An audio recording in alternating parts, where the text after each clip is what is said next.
repetition. Kevin Costner has spoken publicly about Whitney in a way that keeps the question alive. Warm, protective, deeply respectful. But this episode doesn't guess. It investigates what can actually be supported by on-record statements and reputable reporting. Here are the rules, and we're keeping them tight. 3 labels only: verified, plausible, and unverified.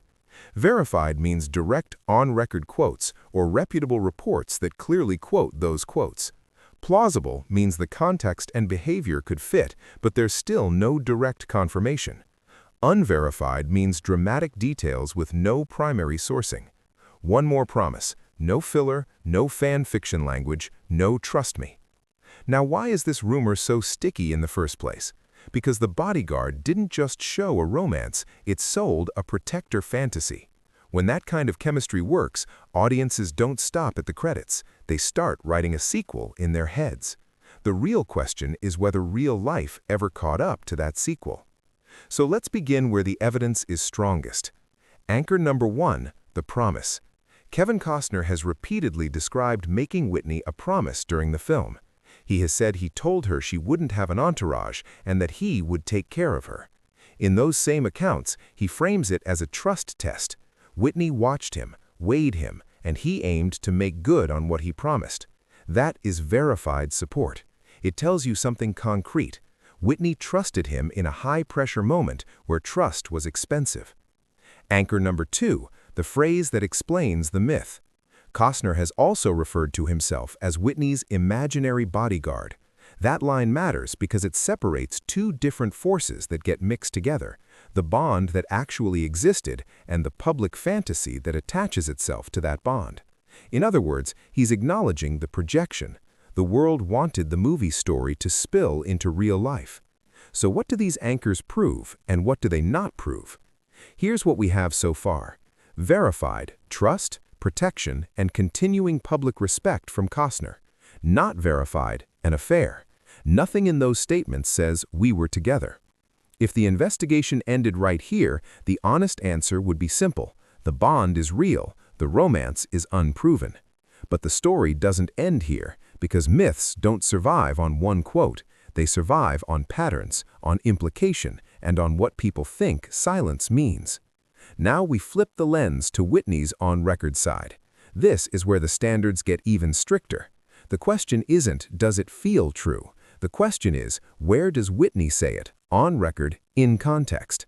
If an interview clip shows Whitney describing pressure around the bodyguard and describing Costner's reassurance, that supports the bond. It strengthens the conclusion that she felt supported and safe in a moment that could have gone wrong. But there's a hard line in this investigation. Support is not proof of an affair.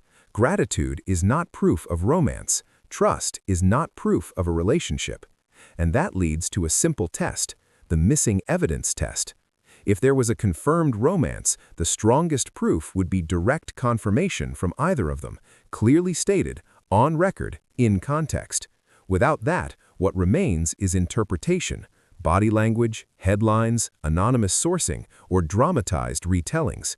And interpretation cannot be upgraded to fact just because it's emotionally satisfying. So why does the rumor keep winning? Because a protector story creates a specific illusion. If he saved her professionally, people assume he must have saved her personally. And once a celebrity becomes a symbol, audiences don't only consume songs or films, they consume meaning. A romance rumor is meaning you can hold in your hand. It's simple, dramatic, repeatable. It turns a complicated life into one clean storyline. But real lives don't stay clean. Now we come to the moment that many people treat as emotional proof: Costner's funeral speech.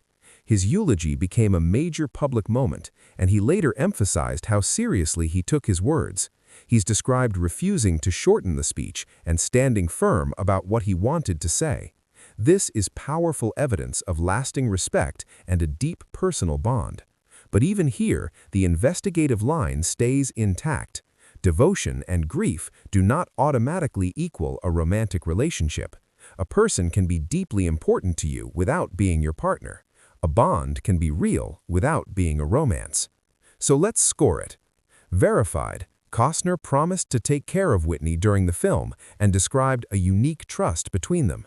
Verified, he spoke of her with unusual warmth and seriousness over the years, including around his eulogy. Plausible, they had an emotional closeness that the public could read as more than professional. Unverified, a confirmed romantic affair, because the public record, as supported by on-record statements and reputable reporting, does not clearly establish it. That's the clean conclusion. A real bond is documented. A romance remains unproven in verifiable sources. And that's not an anticlimax. That's what an honest investigation looks like. If you want part 2, it will be a time-stamped evidence dossier. Every major on-record quote, what it supports and what it doesn't, so you can see the difference between a bond the sources actually show and a love story the world wants to believe. Comment one word, bond or affair, and name the strongest on-record line you think matters most.